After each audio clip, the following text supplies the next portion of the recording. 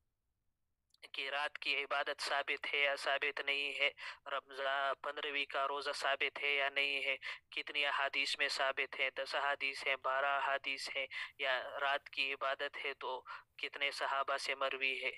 اور اسی طرح جو روزہ ہے تو وہ ایک روایت ہے، اس روایت میں کون سا راوی ضعیف ہے، اس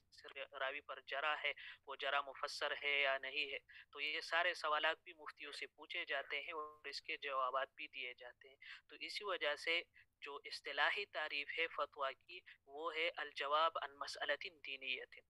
یہاں تک یہ بات ہو گئی کہ لغوی طور پر فتویٰ کا معنی جو ہے وہ حاصل مصدر ہے افتا یفتی افتاءً سے، والاجابت عن السؤال ہے۔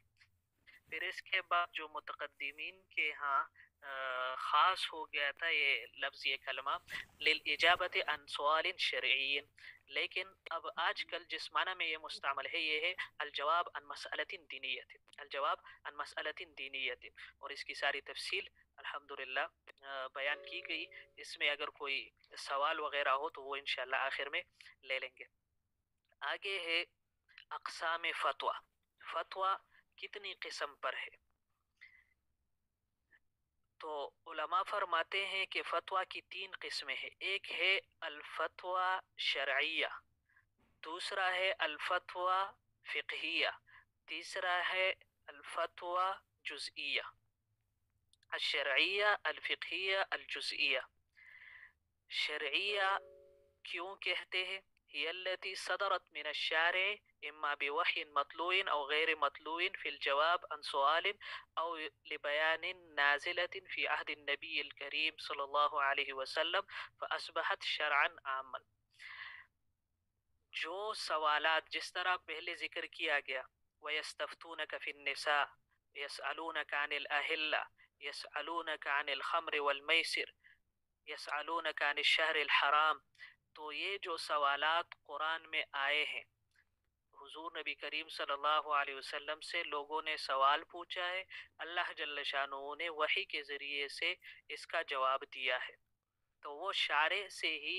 صادر ہوا ہے، وحی مطلوع کے ذریعے سے۔ قرآن میں ابن عباس رضی اللہ عنہ فرماتے ہیں کہ وہ تقریباً 10 سوالات ایسے ہیں کہ اس کا جواب اللہ جل شانہ نے براہ راست دیا ہے، اور یا 21 جگہ ایسے ہیں کہ یسألون و یستفتونک والے الفاظ کے ساتھ سوالات آئے ہیں اور قرآن میں اس کے جوابات دیے گئے ہیں، جس کو ہم اصول فقہ میں ہم پڑھتے ہیں آیات الاحکام،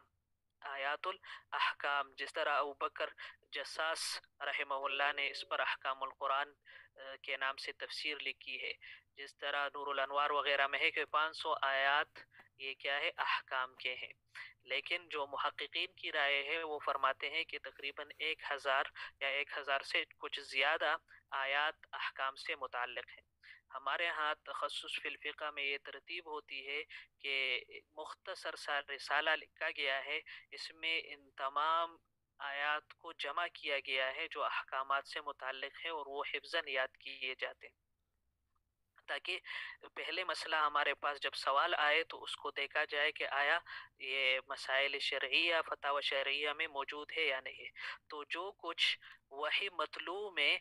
ثابت ہے، یعنی قرآن میں احکام سے متعلق آیات ہیں، تو اس میں جو مسائل ذکر کیے گئے ہیں، جو فتاوی ذکر کیے گئے ہیں، اس کو فتاوی شرعیہ کہتے ہیں۔ یا وحی غیر مطلوع میں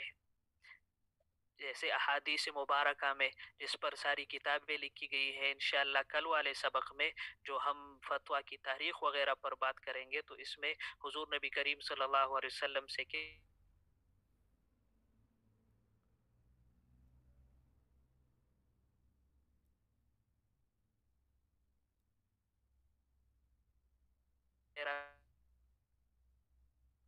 تو اس کو فتاوی شرعیہ کہتے ہیں۔ دوسرا ہے فتاوی فقہیہ، ما یبوح بها فقیہ من الفقہاء، جو فقہا میں سے کسی فقیہ نے اس کی وضاحت کی ہو یا اس کا اعلان کیا ہو، اس مسئلے کی وضاحت کی ہو. جس طرح تفریعات ہیں،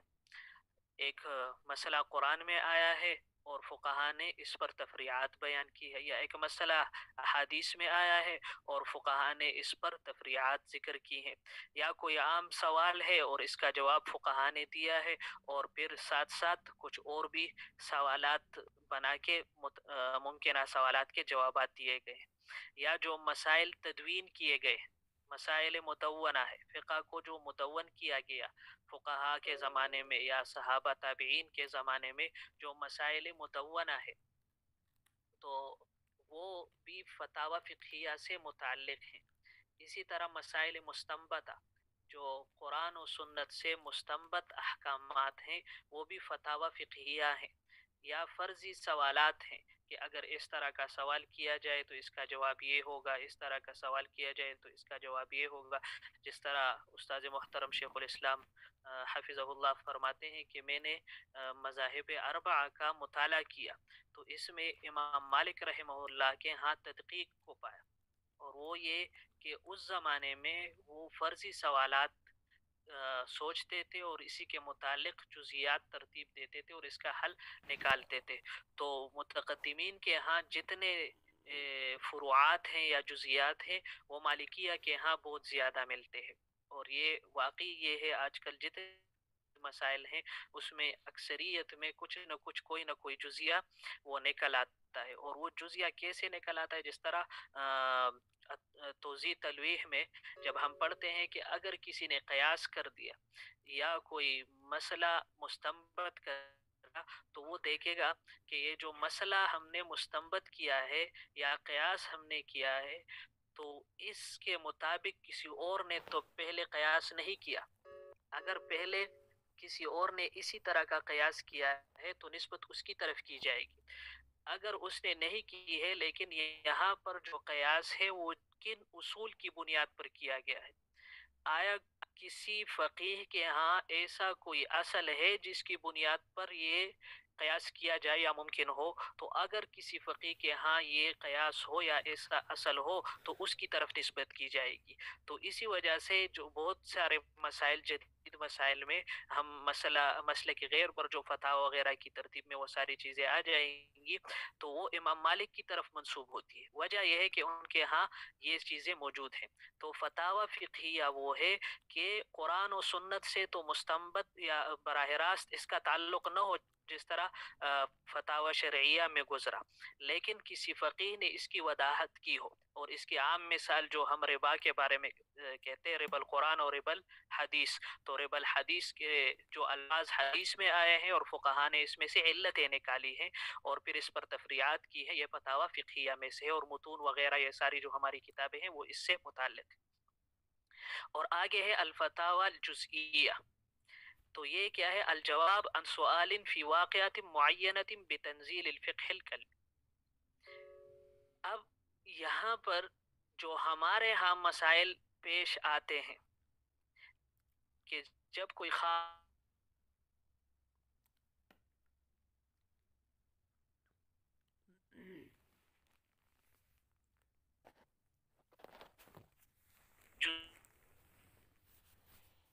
گیا اس کو فتاوی جزیہ کہتے ہیں. اور عام طور سے جو ہمارا کورس ہے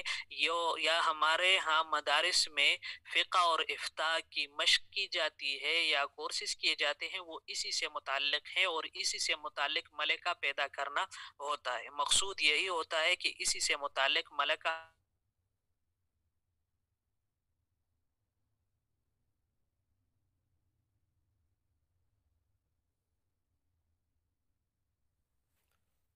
ایک آدمی ہے اس کی بیوی بھی زندہ ہے، اس کے 2 بیٹے بھی ہے، ایک بیٹی بھی ہے، اور اس کا کچھ مال اسباب بھی ہے. اب میراث اس کیسے تقسیم کیا جائے؟ اب اگر ہم فتاوی شرعیہ میں دیکھیں تو بعین ہی یہی صورت ہمیں نظر نہیں آئے گی. فتاوی فقہیہ میں ہم دیکھیں گے تو ہو سکتا ہے کوئی بعین ہی جزیہ ہمیں ملے، لیکن وہ جزیہ کیسے ہوگا؟ وہ اس زمانے میں عام سوال ہوگا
میری آواز آ رہی ہے؟ جی جی ابھی شروع ہوئی ہے، اس سے پہلے نہیں تھی۔ آواز بند ہو جاتی ہے آپ کی، آواز بند ہو جاتی ہے۔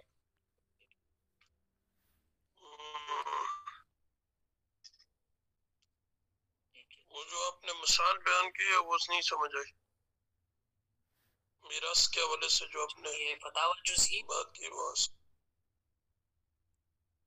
جی جی فتاوی جزیہ سے جی جی فتاوی جزئیہ کے بارے میں جو مثال ہمارے اکابر فقہا نے بیان کی ہے وہ یہ ہے کہ ایک آدمی فوت ہو گیا، اب اس کے والدین بھی زندہ ہے، بیوی بھی زندہ ہے، 2 بچے بھی ہے اور ایک بیٹی بھی ہے مثلا۔ اب آج یہ واقعہ پیش آیا اور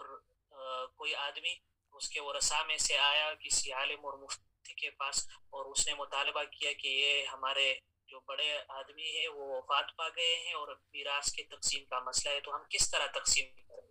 اب ظاہر بات ہے کہ یہ نہ فتاوی شرعیہ میں موجود ہے اور نہ فتاوی فقہیہ میں موجود ہے، اس کی نظیر تو ہو سکتی ہے لیکن بعینی ہی یہ مسئلہ وہاں پر موجود ہو یہ نہیں ہو سکتا۔ نظیر ہو سکتا ہے موجود ہو لیکن بعینی ہی یہ مسئلہ موجود ہو یہ نہیں ہو سکتا۔ اسی وجہ سے ہم کہتے ہیں کہ جو ہمارا